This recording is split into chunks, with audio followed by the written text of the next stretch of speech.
Member. হ্যাঁ, CLF এর member হিসাবে তাইনে যখন টাকা রিকভারি করে তাইনে কটা সিএলএফ কটা? সিএলএফ আছে তিনটা। হ্যাঁ, তাইনে যেই সিএলএফ এ আছে দুর্গম কর্তব্য সিএলএফ, ওই সিএলএফ এ তাইনে হচ্ছে গেছিলা এই গ্রামের বা এই ভিও ইসি মেম্বার।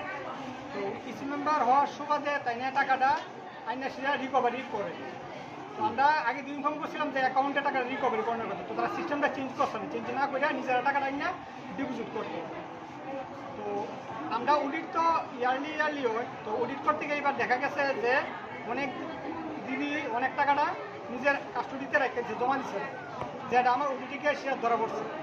তো আজকে এখানে আমরা অডিটের রেজাল্ট যখন আমরা কিছু দিদির লোকে শেয়ার করছি, তো কিছু দিদি এই ব্যাপারটা নিয়ে সেটা সব দিদিরা জানাইছে যে দেখছে যে অনেক দিদি ওই এখানে কম পরিশোধ করতেছে, সেই হিসাবে দেখা গেছে যে দিদি অনেক টাকা রিকভারি করে রয়েছে।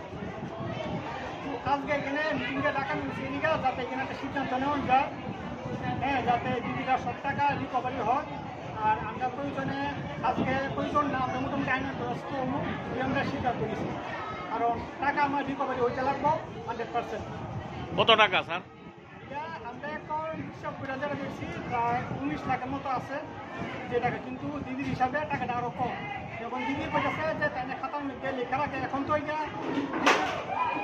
সীমাদি আর এসিটি মেম্বার তারার মধ্যে একটা খাতা বলে মেনটেন করা হয়, তো এটা দিদিরা ওই কী করছে এই ব্যাপারে আমরা পরে জানবো, কিন্তু আগে আমরা আইনের ব্যবস্থা। আপনার নামটা কি? তা আমার নাম কুলল রায়। দায়িত্বে কি আছেন? জিনিস বন্ধক দিয়া যেমনি পারি এমনি আমরা রিকভার করছি। তাহলে এই দিদির তো আমরা এই কথাটা কোনো সময় কইছে না, আমরা আজকে এই কথা মানি না। আমরা টাকা মাসে সমান ভাগে বন্ধ করে তখন লাগে। তাহলে আমরা 3 লাখ টাকা লোন নিছি, আমরা প্রথম লোন দিছি 21,500, এরপরে লোন দিছি 100 টাকা করে কমায় এসে আমরা 13টা লোন দিছি, 13টা কিস্তি চালাইছি। ওখানে আমরা 2,68,000, 3 টাকা কম আমরা বকায়া রয়েছে। কারণটা কিটা আমরা তো এই সিস্টেমটা জানি না যে সিএলএফ এ জমা দেওয়ান জানা।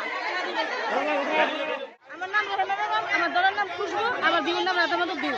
দিদি একজন সিএলএফ এর রিসিভ মেম্বার ছিল।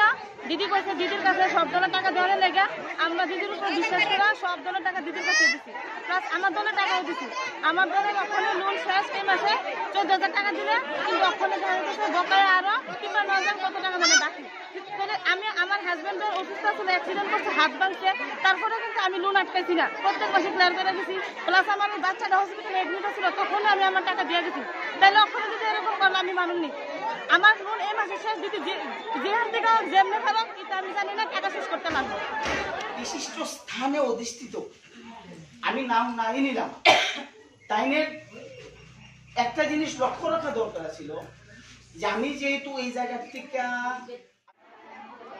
আমি প্রত্যেক মাসে যে দলের যে মাসে শেষ হবে ওই মাসে তারা দলের টাকা দিতে পারি, দেওয়ানোর চেষ্টা করবো। মানে আমি বিশ্বাস টাকাটা দিতে পারবো। টাকা দিতে পারবেন? আপনার স্বামী টামি আইসেনি? স্বামী বাচ্চারা কোনো জায়গায় ডিসকাস করেছি, ওখানে আবার কল ব্যাক করবো, ঠিক আছে?